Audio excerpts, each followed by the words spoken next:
How's it going, my fellow Planeswalkers? Welcome back to my channel. Today, I bring another cool brew just for you, and this one is a War of the Spark Superfriends deck. Okay, so yeah, we finally got around to it. Is it the most streamlined? No. Is it fun? Absolutely.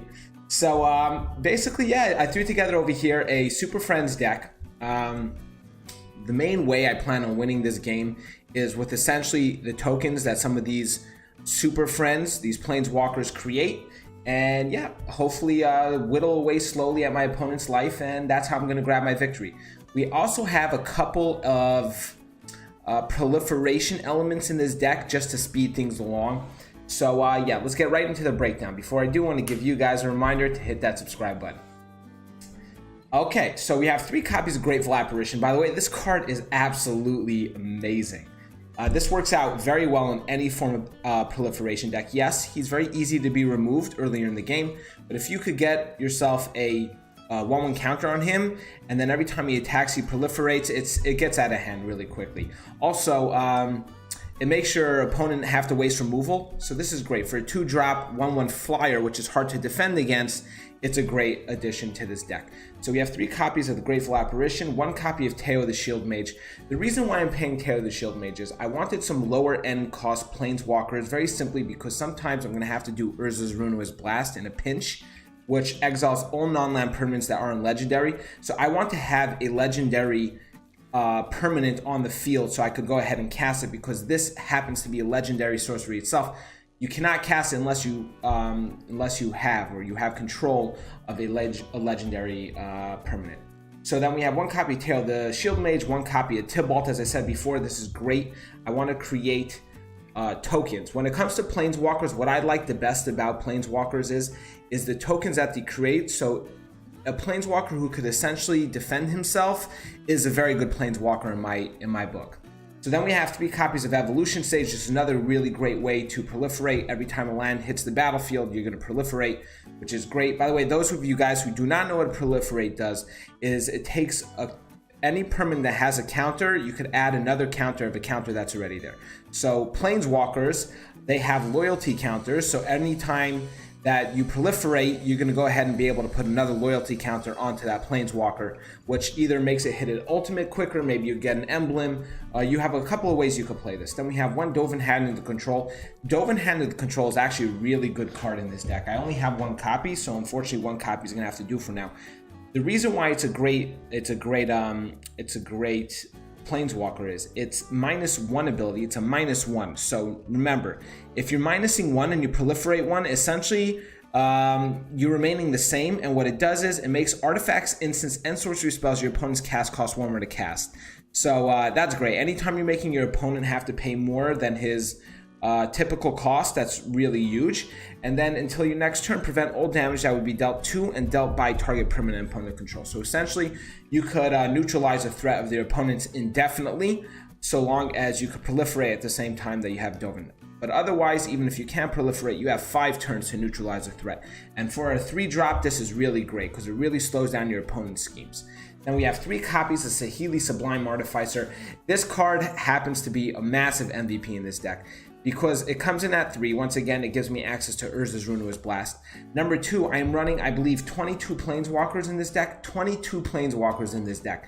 And whenever you cast a non-creature spell, you're going to create a 1/1 color servo artifact creature token. Once again, this is a Planeswalker that helps defend itself and helps defend other Planeswalkers, so this is great.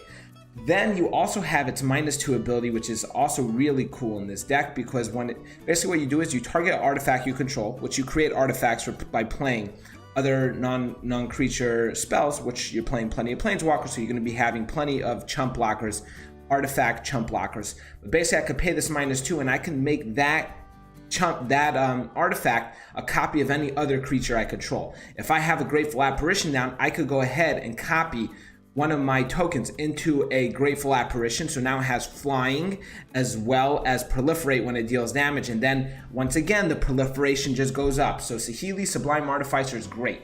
Then Ajani, Adversary of Tyrants. I have a rule of thumb when it comes to Ajani, the Adversary of Tyrants. If you could get the emblem, you win the game.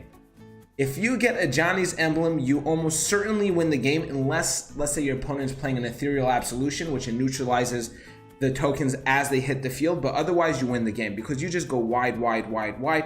Basically what it does is at the beginning of your end step, create 3 1/1 white creature tokens with lifelink. So this helps you gain life back that you've lost earlier in the game. This helps you also if you need to return target creature card with converted mana cost 2 or less from your graveyard to the battlefield. I could keep on bringing back the Grateful Apparitions. This is huge, guys. This is really huge. Then there's also the +1, which I get to put a 1/1 counter on each of the 2 target creatures. So if I have Grateful Apparition down, I go ahead and get myself an Ajani down. I just go ahead, throw a counter on the Grateful Apparition, and then the Grateful Apparition, even when it attacks, it also gets more power. So it just works out really well. Then we have 2 copies of the Wanderer. This is another great way to remove some bigger threats that my opponents have. Also, you get to prevent all non-combat damage that would be dealt to you and other permanents you control. So this is another way of protecting the Planeswalkers. This is great. We have 1 Chandra Fire Artisan. I threw this in here as a what the fuck type of card, you know? It gives me access to another card essentially, and also I could potentially get some damage done on my opponent because every time a loyalty counter is removed from Chandra, and that includes when an opponent attacks her and does damage to her, I could deal that amount of damage to an opponent or opponent's Planeswalker. So that's really cool. Then we have 3 copies of Vraska Storm's Eminence. This is another really, really cool card because first off, it really helps protect itself. And not only does it help protect itself, it also makes it very easy to remove other opponents' Planeswalkers, which is great because Urza's Ruinous Blast won't be able to touch other Planeswalkers because it's legendary. So basically what it does is you create a 1/1 Black Assassin creature token with Death Touch, and whenever this creature deals damage to a Planeswalker, destroy that Planeswalker. And once again, I'm hopefully going to be proliferating, so I'm going to be able to create, hopefully, endless swarm of these little Death Touch creatures. But at the same time, when you attack, the static ability of Vraska is whenever a creature you control with a Death Touch deals damage to a player or Planeswalker, you get to put a 1/1 counter on that creature. Once again, that works out amazingly with my proliferation schemes that I have going on over here. We have 2 copies of Cleansing Nova just to clean the field in a pinch if I need to. We have 1 copy of Ignite the Beacon. I actually own a 2nd copy of Ignite the Beacon, but I don't think that's really necessary. I'll probably roll into the Planeswalkers I need by the time that I need it. You get to search your library for up to 2 Planeswalker cards, reveal them, put them into your hand, and then shuffle your library. 2 copies of Urza's Ruinous Blast.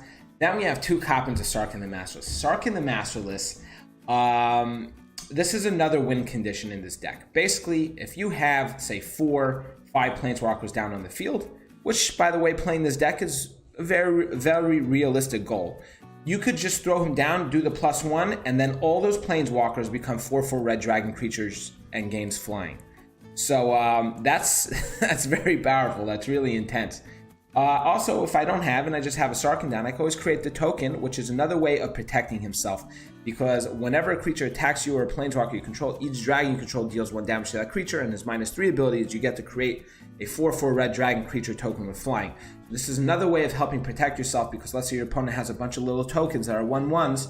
He can no longer attack with those now because my little 4/4 red dragon is going to go ahead and deal 1 damage to each of those creatures and thus neutralizing that threat. Then we have 3 copies of Nissa, who shakes the world.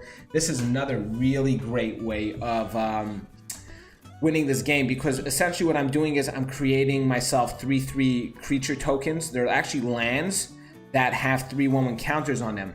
The best part about it is they're also, see, in Magic, you have to pay very close attention to the wording. With Vigilance, and so look, put 3 1 counters on up to 1 target non-creature land you control, untap it, it becomes a 0/0 elemental creature with Vigilance and Haste. That's still a land. That's huge because Urza's Ruinous Blast exile all non-land permanents that aren't legendary. So they're gonna keep your little land creatures. So that's really important.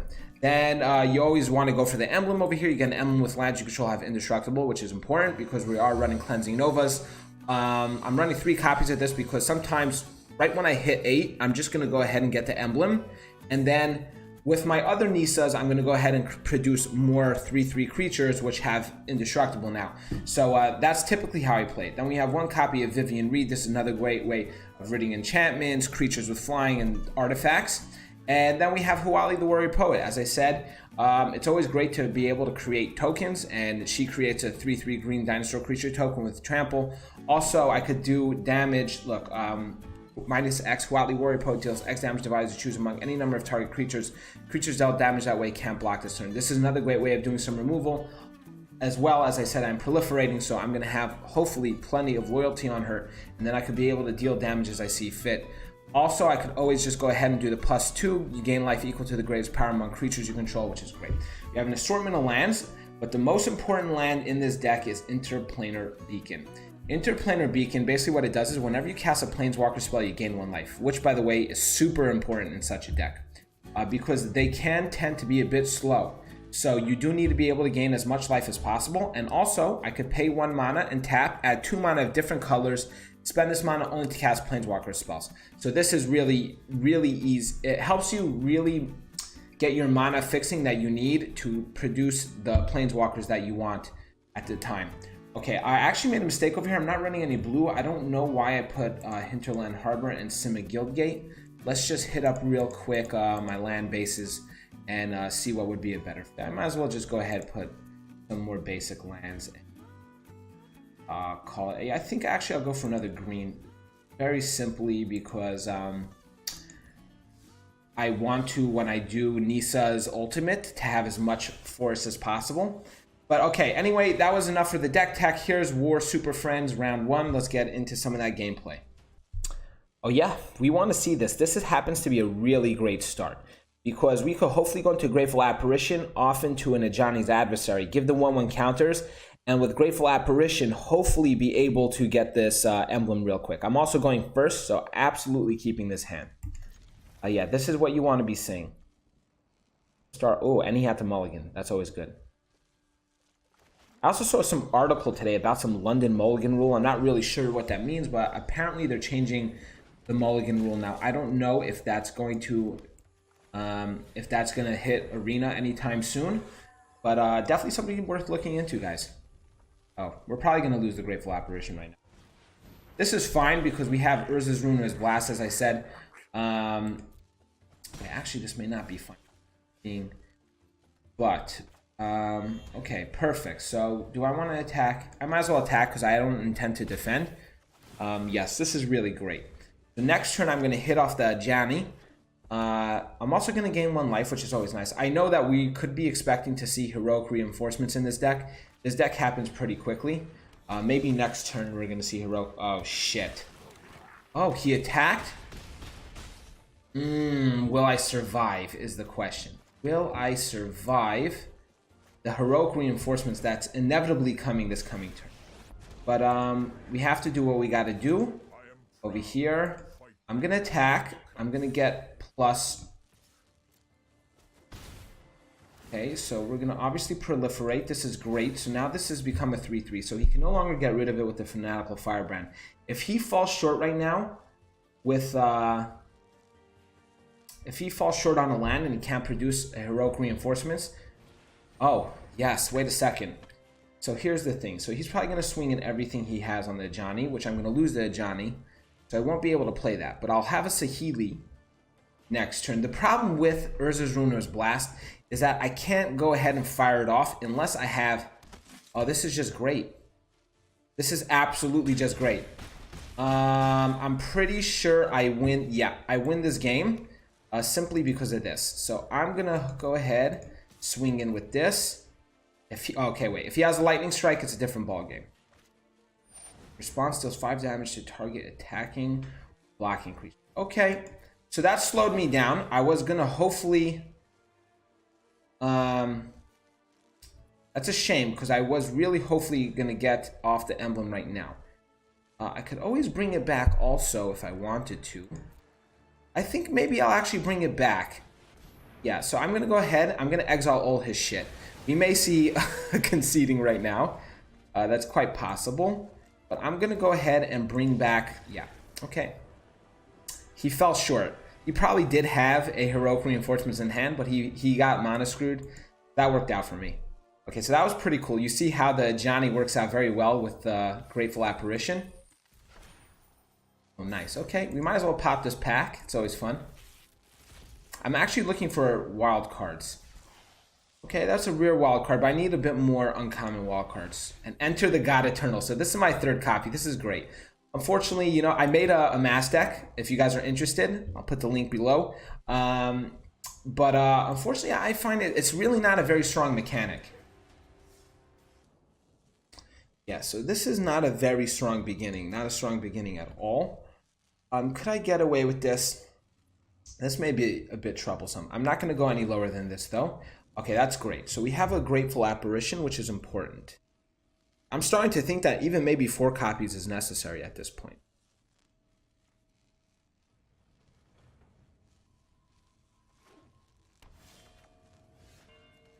So we're going to start off with the Sun Petal Grove.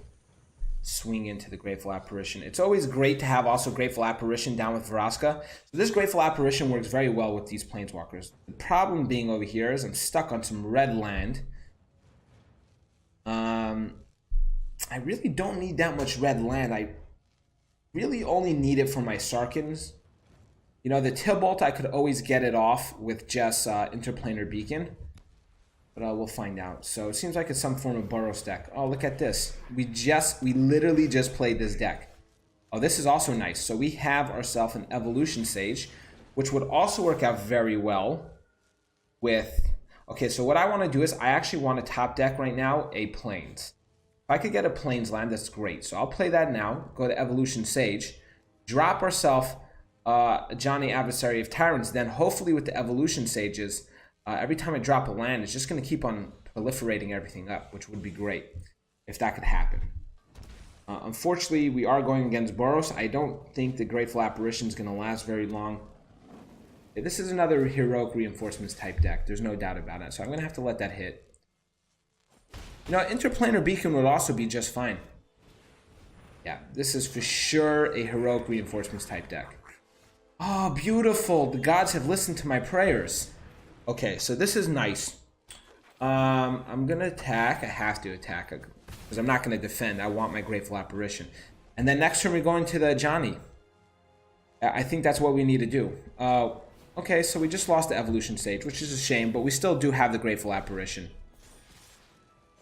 Okay, and yeah, so this is starting to compound pretty quickly. Not a big fan of that happening. But if I could go ahead... Okay, that's nice. So I gained a life. So this is what I need to happen, ideally. So I'm going to go ahead, and this is going to get a boost. Okay? This is going to get a boost. Going to swing in over here, and then this is going to get jacked up too. So both these guys are getting jacked up.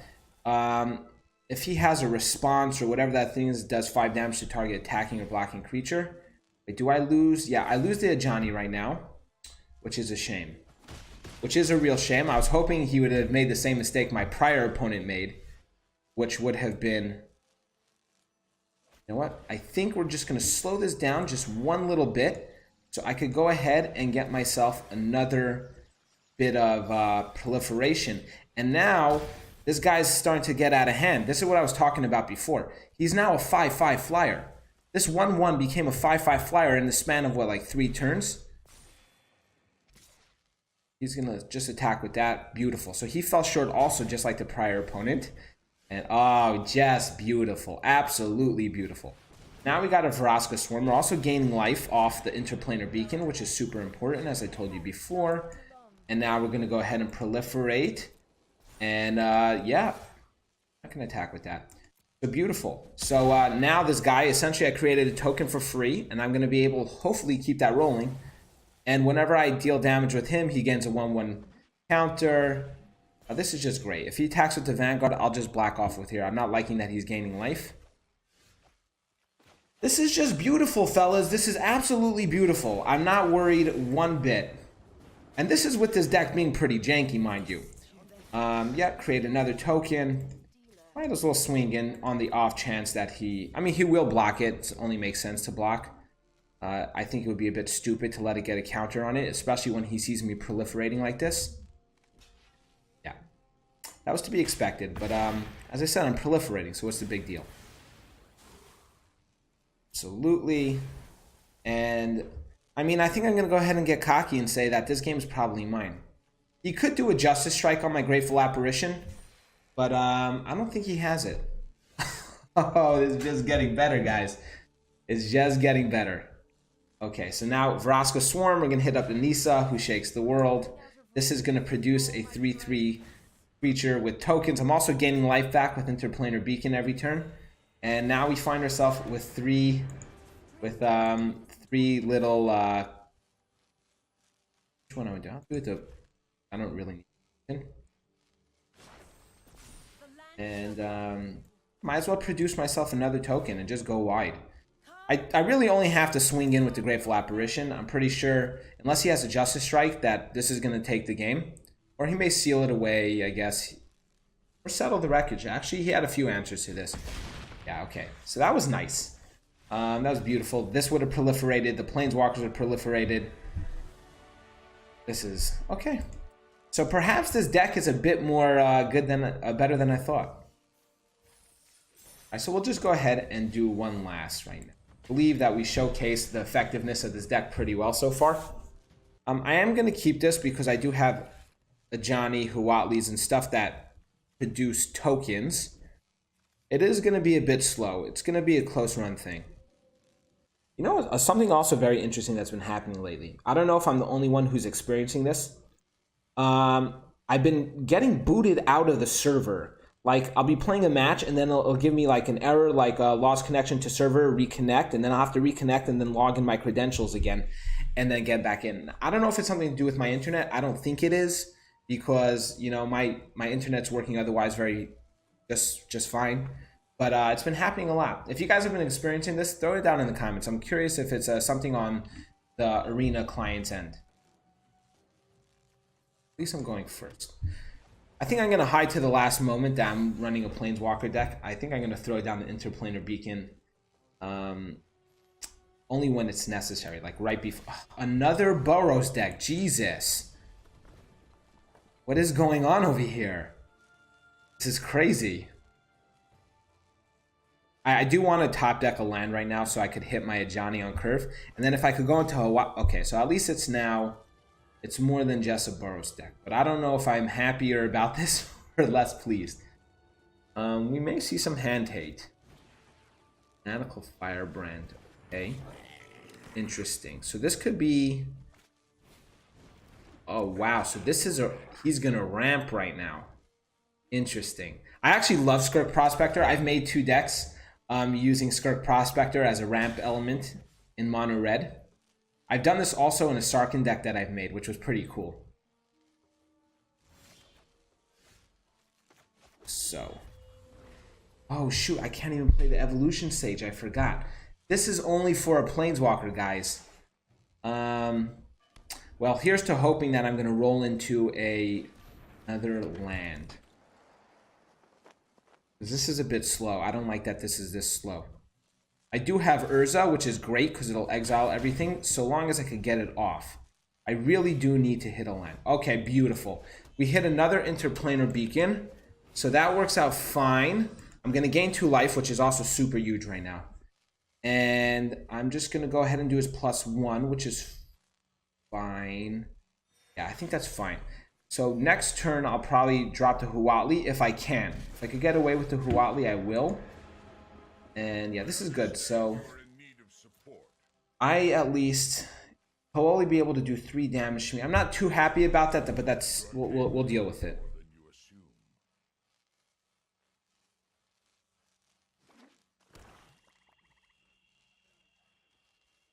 I am running 26 land in this deck, so I should be able to get what I need.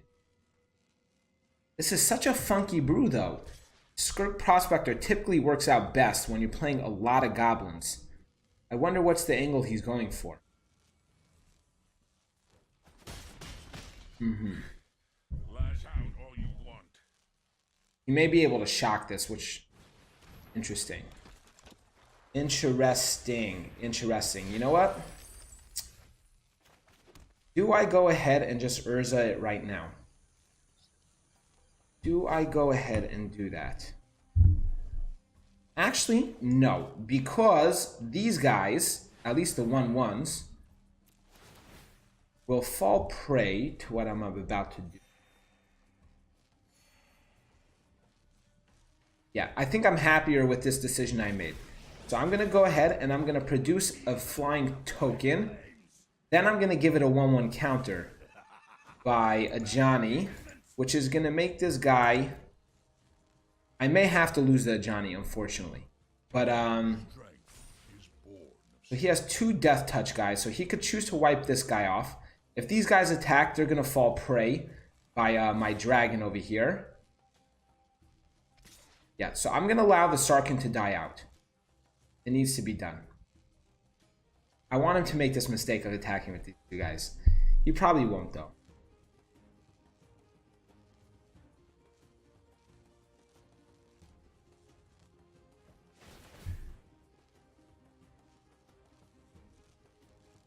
They're going to take 1 damage apiece, but that's no big deal. They'll still survive. Yeah.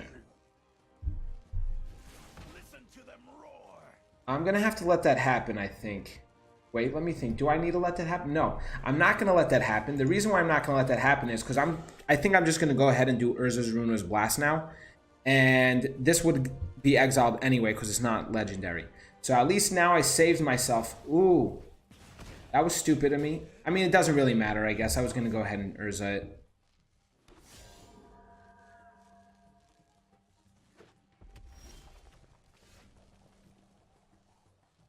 Okay. I want something that produces a token for myself. Yes. By the way, this interplanar beacon's proving to be a really, really powerful element in this deck. Beyond the mana fixing, the life gain is just huge. Okay, so we're going to create a token, and then I'm going to go ahead and give it a little bit of a boost, which is nice. And then I will lend you my strength. I want him to drop something big before I really go in for this Urza's Ruinous Blast. I know that he must be having... Oh, I know what he's probably doing. He's playing a bunch of creatures with 1/1 power. He's probably just going right now to achieve... He probably has that 2-drop enchantment. Yes, that's probably what he's doing. And if that's the case, I'm just going to go ahead and exile all the things now. Then I'm going to produce my token, and then we should be good. Yeah, I'm going to wipe him out of here. Absolutely, yeah. So that's the best play. I'm just hoping to get... I want him to drop his last card in hand. Okay. He's played his hand, and now... Yeah, we're just going to deal with this. Everything of this is going to get out of here, and then the field is ours. We have the card advantage, the field advantage. Yeah, he'd probably just hang up the towel right about now. Yeah, that's probably the best bet for him.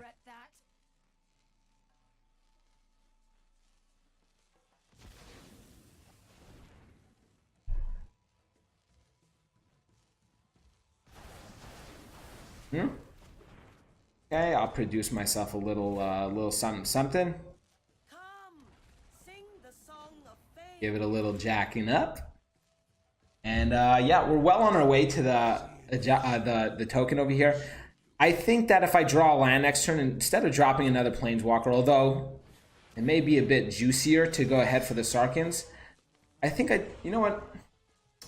Decisions, guys. Decisions. I'm probably just going to go ahead and do something that produces a token. Yeah, I think that's the best bet. You know, I produce a token right over here. I'll give them both a 1/1 counter.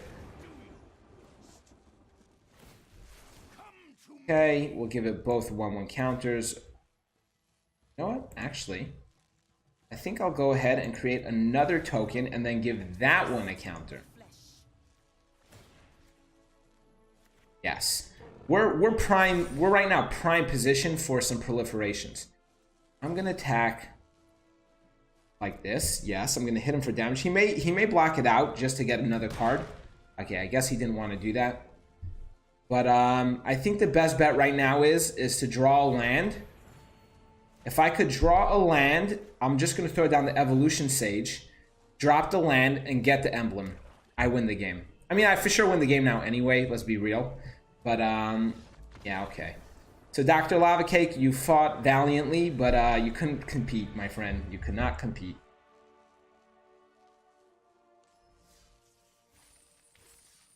All right, so we went 3-0, and this is with a little bit of a funky Planeswalker deck. But this is my War Super Friends deck. It's definitely a boatload of fun.